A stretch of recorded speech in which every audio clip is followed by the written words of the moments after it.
Hi, my name's Sue. I'd like to welcome you to my channel. Um, I've never done anything like this before, so please bear with me. I'd like to dedicate this episode to telling you about how me and Tony, or Tony and I, my husband, got to this, how we got here. In 2014, it was Tony's 50th birthday, and I thought, what can I do for his birthday? For, he'd 50, he'd done a lot of things, but he'd never been on a narrowboat. So I thought, right, okay. So I booked us a week away through Norbury Junction on a narrowboat, and the narrowboat was called Fantasy. Lovely little boat. She was only, she wasn't about 52 foot. No, I don't think she was as big as that, actually.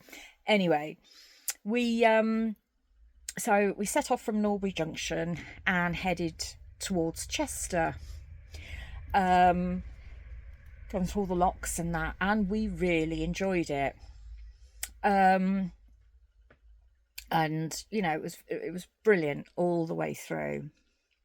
So, but during this time, Tony was feeling a bit off colour. He wasn't very good at all. And I kept saying, go to the doctors, go, but being a man, they just do not.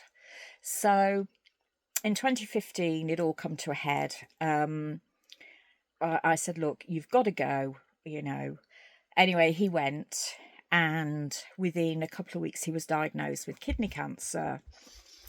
And again, another couple of weeks, and he was in hospital. This was the 29th of September 2015, and he had to have his right kidney removed. It should have been keyhole, but it all went wrong. The tumour was attached to a lot of blood vessels. He hemorrhaged. They had to get the vascular team in. So anyway, it just didn't go to plan. Now, prior to that, he owned a steamroller, and we used to go all around the country, showing that the steamroller and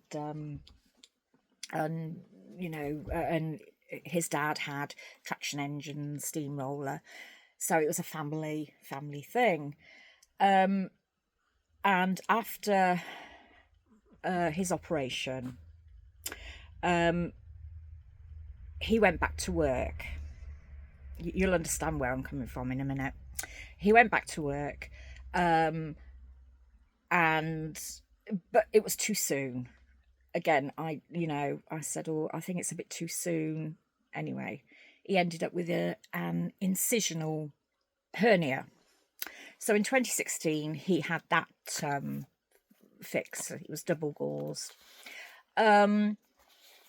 So Nathan, his son, my stepson, he'd always wanted to go on a narrowboat holiday. So we booked another week away. This time we went from Norbury Junction to Llangollen, and had another brilliant week.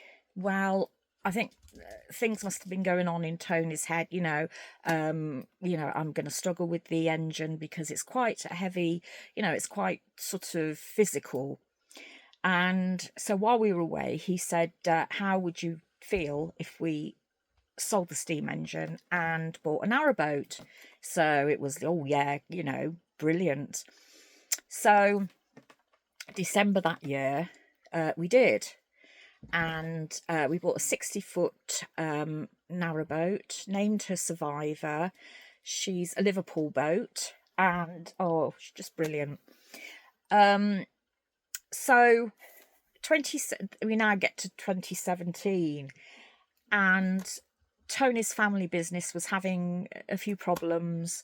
So, and with Tony's health, it was decided that he should step away. But it meant, we had a mortgage to pay and everything, so it would have left us, in difficulty. So we decided to rent the house out because it was getting where we just loved being on the boat so much. We came every weekend and we didn't want to go back into the house. So we rented the house out to people that we knew or thought we knew, and thinking, wow, we know these people, so, not a lot could, they should be okay. Anyway, that's a totally different story, so I'll cover that at some point. So September, no, it was the 31st of August, we moved on. And we had 5 Staffordshire Bull Terriers. They'd all been rescued and they came with us. So 5 staffies on a 60-foot narrowboat. It was very, it was a bit, yeah, but we managed, and again, loved it.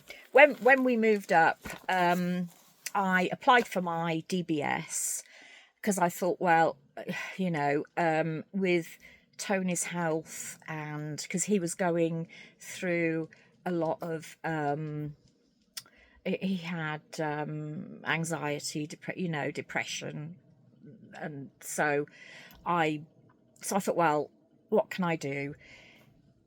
So where we live on the Golden Nook near Chester. It's Tatton Hall, Waverton. And there's a lot of big houses, it's very, very wealthy area. So I thought, oh, I wonder if I put a card in the post, in the newsagents, and see what happens. But I'd need a DBS. I wouldn't feel comfortable, and So I got my DBS, put an advert in, and within a week, I had some really lovely jobs. So I did that, and lovely people, absolutely brilliant. And that was in 2019. We had a flood on her, and it turned out that whoever had fitted the water pump, hadn't quite tightened something up, and it was drip, drip, drip. We didn't realise, this was all new to us. So of course that was another. So we had to hire a boat and have her totally stripped out, and and that was quite an upheaval. And in fact, we moved in just before lockdown in 2020. So basically, I just wanted to explain how we got here. We're both semi-retired. I actually now, I've got one cleaning job, and I buy and sell eBay and Vinted. So I've got a little shop on eBay, and that's coming on quite well actually, which I enjoy. And Tony, he's got a part-time job. He drives coaches for the schools, so he has nice holidays, 6 weeks off in the summer. Smudge, it's my cat. She's just moved. Yeah, you can just see her tail. And yeah, and now we've lost 4 of our original staffies. We've got Otis. He's a black staffy. He's 17 actually, and he's slowed. And I'm having to prepare myself. I know you never do. But I'm thinking. And I've got 2 teacup chihuahuas, Tommy and Billy, which you will meet. You've just seen Smudge. I've got a ragdoll, Smudge, and I've got we've got don't know what you'd call it, Heinz 57. No, actually, he's a Tuxedo, because he's got he's the Tuxedo. So he's got 4 white paws and Harry, and he was found Roy, the person that owns all this and we pay rent to, he found him. Somebody had abandoned him, and he brought him to the farm. And oh, he was just skin and bone. So we didn't know who he belonged to. He wasn't chipped. He hadn't been neutered. You know, I took him to the vets and said, "What happens now?" And they actually said, "Well, he hasn't been chipped. He hasn't been neutered. No, so nobody obviously wants him." So I said, "Well, we'll have him," you know. And he's settled in, and he's the most loving, you know. Not a lot of people like cats, but oh, anyway. And I've got a pure white cat. And on the short, I put him trying to pinch the prawns. He loves prawns. He loves mussels. You know, he's just absolutely. But you know, as time goes on, I'm sure you will meet them. So that's it, really. I hope I haven't bored you too much. And I just think it's, you know, for people that are thinking of retiring, and on a narrowboat, or you know, choosing this life, but thinking, well, my health isn't that brilliant, you know, how would I cope? Yeah, you can, if you know, you just do things. Yeah. Oh, I was going to say something then. Yeah, that was it. This is why we've got permanent mooring, so that we're near the doctor. We've got a GP down, you know, and they are brilliant. We've got pharmacy. Chester, the Countess it's only about 6 miles, if that, away. So that's why we wanted like permanent for Tony's health. We would like to constant cruise when we can, when both of us can retire. But that again all depends on how Tony is. But we do go away for usually about 3 weeks in the summer. We didn't this year because there's been quite a few breaches, and you know, and even Whitchurch Way, you know, that's that big breach now.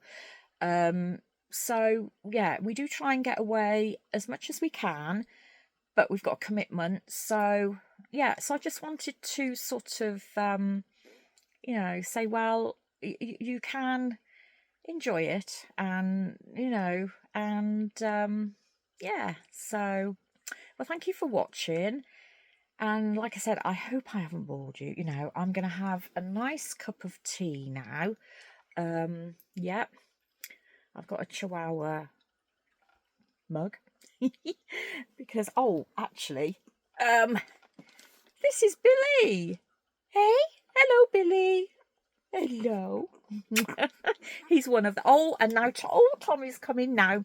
Yeah, so, yeah, so these are my two. This is Tommy. They're brothers.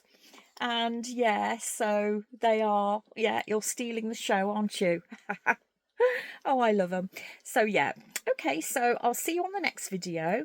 So take care, and and enjoy life. Yes, bye bye.